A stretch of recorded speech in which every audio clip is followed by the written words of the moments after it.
All right, so the Patriots wind up going with Drake Maye despite all the rumors we saw the entire pre-draft process. Whether they trade to Minnesota, whether they trade to the Giants, maybe the Broncos or Raiders could get in on the action.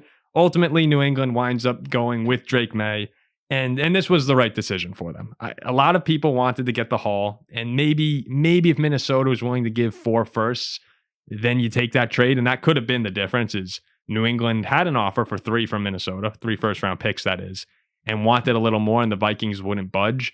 The Vikings and Giants apparently tried to call in at the last minute and really push forward one more time to get a deal done.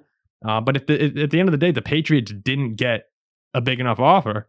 I do think that they made the right decision. And I said this earlier, you can't win without your quarterback. You need a quarterback. And the whole argument of New England not being ready to support a rookie quarterback, it never really made sense to me. How many situations are there where a rookie quarterback comes in and it's a perfect situation? Like there's a reason the New England's picking 3rd overall. There's a reason these teams that need a quarterback so desperately are picking at the top of the drafts, because there's a long way to go. It's a rebuild. But I'd rather start a rebuild with a quarterback than without one. And Drake Maye, by all indications, is very much has the potential to be a star. For so long in this draft process, he was right behind Caleb Williams as the number 2 player in this draft. It was only recently that Jaden Daniels really leaped ahead of him and kind of locked down that spot for the Commanders. So if I'm a New England fan right now, I'm really jacked up.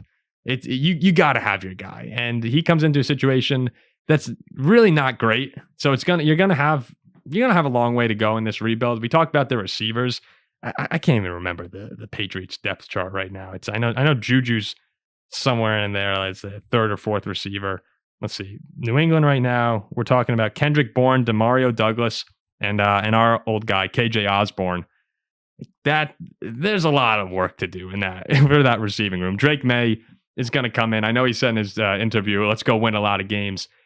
It's going to take a while to win a lot of games with that roster right now, but it's better to start off with the guy than without him. And when you look around the rest of the AFC, talk about their division. Aaron Rodgers is there right now. Tua's there. Josh Allen's there. The whole AFC, when we talk about all the great quarterbacks in football, most of them are in that conference. That's where Herbert is. That's where Burrow, Mahomes, Lamar, all of them. To compete in that conference right now, you need to be able to put up points. The NFC is a little different. The NFC a lot of times is defensive oriented. It's a little more physical, ground pound, that kind of a conference. The AFC is about quarterbacks. It's star driven, and New England needed a guy since Brady. Mac Jones never really had enough to push them over the top. At the end of the day, Mac Jones just really wasn't that good.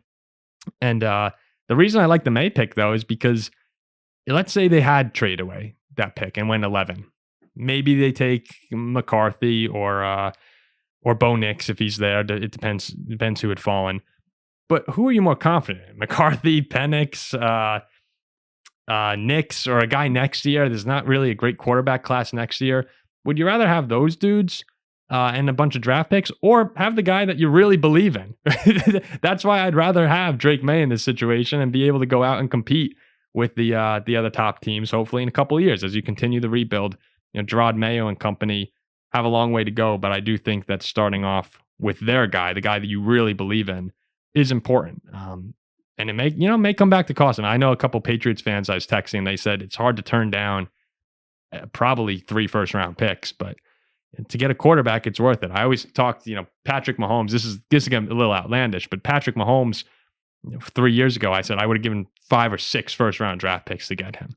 And, here we are 4 years later, and I 100% would have done it. When you get your guy, he's worth everything to you. So you gotta tip the cap to New England. They wind up making what I believe is the right call. And I actually would have taken May at 2. So I think they made the right choice here. All right, so a few more reactions will be coming out. A lot of quarterbacks, it seems like, are going to go tonight. So we'll have reactions, hopefully, for all of those. And then, of course, a Packer reaction coming out a little later. Congrats to the Patriots. It really ripped my heart out tonight. I was truly hoping the Vikings were going to walk away with Drake Maye in this one. But you made the right call. So kudos to you. All right, see you next one.